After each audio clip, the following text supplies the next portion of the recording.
vamos a comenzar. Entonces, una de las cosas que había que hacer era decirme cuáles ingredientes activos funcionan en algún padecimiento en particular. Bueno, en este caso, el autor hace una búsqueda bibliográfica para desarrollar un suplemento alimenticio y estos son los elementos que él incluye en el suplemento alimenticio. Entonces, son 20 miligramos de quercetina, 20 miligramos de turmérico titrado y de partenium 19.5 miligramos, de ácido linoleico 2 miligramos y de ácido alfa-linoleico 432 miligramos. Ahora, cuando se enfrenten a esto, quiero que se hagan esta pregunta. Pues, ¿de qué estoy hablando? O sea, ¿qué es la quercetina? ¿Qué es esto de titración de turmérico? O sea, ¿a qué se refiere el autor con partenium? Y bueno, los ácidos grasos seguramente ya todos están familiarizados. Es un tema con el cual pues están mucho más familiarizados. De esto, me imagino que surgen preguntas. Entonces, ¿cómo sería la forma en la que me gustaría que ustedes resuelvan esas preguntas y cómo me las presenten a mí en clase? Bueno, aquí les va. Entonces, si tratamos de saber qué hay en estos ingredientes activos, o sea, en esta composición del suplemento, y llegamos hasta el fondo, es decir, cuáles son las moléculas responsables, por ejemplo, de que la cúrcuma tenga la actividad y de que esta planta tenga la actividad, bueno, sí las podemos encontrar de forma muy fácil en algún libro de suplementos alimenticios, en algún journal de nutracéuticos. Entonces vamos a encontrar que el autor va a tratar de cambiar el curso de la endometriosis con estos nutracéuticos, que son la quercetina, la curcumina, la partenina y lo que ya hablábamos de ácidos grasos poliinsaturados. ¿Hasta aquí todo está bien? ¿Sí están conmigo? Sí, profe. Ok, bueno. Ese también era como check de que todos hasta ahorita estamos en la clase, ¿verdad? Pero entonces, aquí llegamos a los ingredientes activos. Voy a regresar hacia los criterios de desempeño. Entonces decía, nutracéuticos capaces de ejercer un efecto modulador en alguna condición, ¿cierto? Entonces, revisar la estructura química en donde estén presentes de forma natural y la dosis empleada y recabar literatura biomédica. De alguna forma, al revisar yo este artículo científico, estoy haciendo todas estas cosas a la vez, ¿de acuerdo? Entonces vamos aquí. Tenemos la dosis, ¿cierto? Entonces nosotros podríamos recrear el efecto. Se supone que si nosotros tenemos las dosis de algo, podemos recrear los efectos fisiológicos. Entonces vamos a ver qué más sigue. Clase química. ¿Qué es la clase química? Bueno, es decir, de acuerdo a esta estructura química, ¿cómo están clasificadas estas sustancias activas? Entonces, eso lo resolvemos también de forma muy fácil. Si yo revisara en un artículo de nutracéuticos o en el libro de nutracéuticos que les pasé, sí revisaron que les subí literatura en las dos plataformas. Bueno, en esas dos plataformas pueden obtener libros en donde van a encontrar de forma objetiva qué son estas sustancias. Entonces, bueno, la quercetina es un flavonoide, la curcumina es un diarileptanoide, o sea, esa es la clase química a la cual pertenecen. La partenina es un sesquiterpeno y estos dos ácidos grasos son de la clase de poliinsaturados. Entonces, seguramente que algunos de ustedes aún no conocen cuáles son estas clases químicas y probablemente algunos nunca las van a revisar porque, por ejemplo, flavonoides, diarileptanoides y sesquiterpenos forman parte de una bioquímica que generalmente se conoce como metabolitos secundarios de las plantas. Entonces, vamos a revisarlos. Entonces, ¿qué son los flavonoides? Bueno, son las estructuras que generalmente pertenecen a cuando se arman,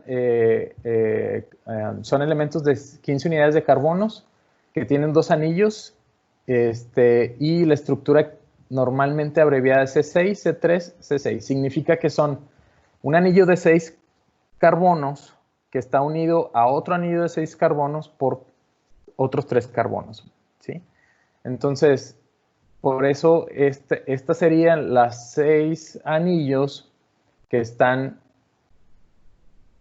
fusionados a través de 1, 2, 3 carbonos a otro anillo de 6. En el caso de los diarileptanoides, también son metabolitos secundarios. El más conocido es la cúrcuma, y son 2 anillos aromáticos unidos por una cadena de 7. Entonces vamos a verlo aquí. ¿Sí están viendo cómo muevo el cursor o no? ¿Me escuchan? Sí, profe. Sí. Ok, bueno. Entonces aquí es lo mismo, es una estructura química formada por 6 carbonos que se une a otra estructura química formada por 6 carbonos a través de 7 carbonos.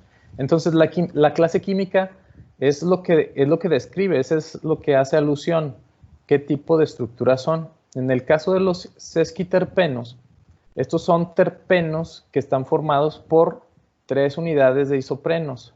Y esta sería la fórmula química de los sesquiterpenos.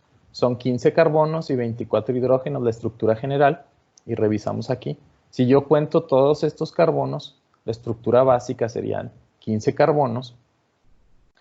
Y bueno, estas estructuras químicas de sesquiterpenos generalmente están asociadas con las defensas de las plantas contra las plagas, ¿sí?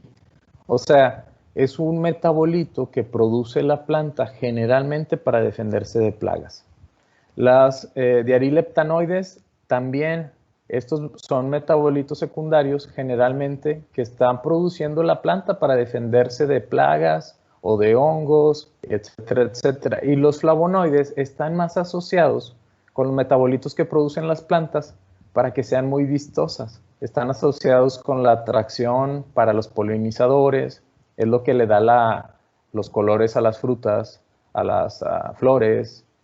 La cúrcuma, el color que tiene es por la curcumina, y los esquiterpenos no son tan coloridos, pero ahorita ya sabemos que están asociados con la producción de las plantas para producir estructuras químicas que los defienden de insectos. Entonces, por eso es que estas estructuras van a tener funcionalidad en algunos padecimientos. En el caso de los ácidos grasos poliinsaturados, bueno, el ácido linoleico, ya saben que es un ácido graso insaturado.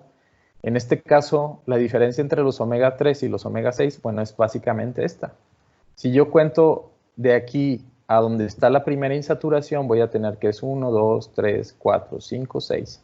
¿Sí? Entonces, este ácido graso poliinsaturado, porque tiene más de una insaturación en la cadena de carbonos, pues le voy a llamar omega 6.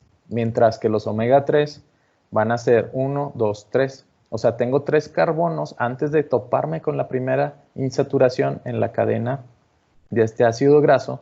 Y bueno, esto es un omega 3 porque tiene 1, 2, 3 insaturaciones. Y la posición de las insaturaciones a veces también es lo que le da la forma química. Y bueno, en el caso del ácido linoleico, bueno, ya les dije que es un omega 6. Está muy abundante en todas las plantas. Si nosotros consumimos plantas, va a haber ácidos grasos omega 6.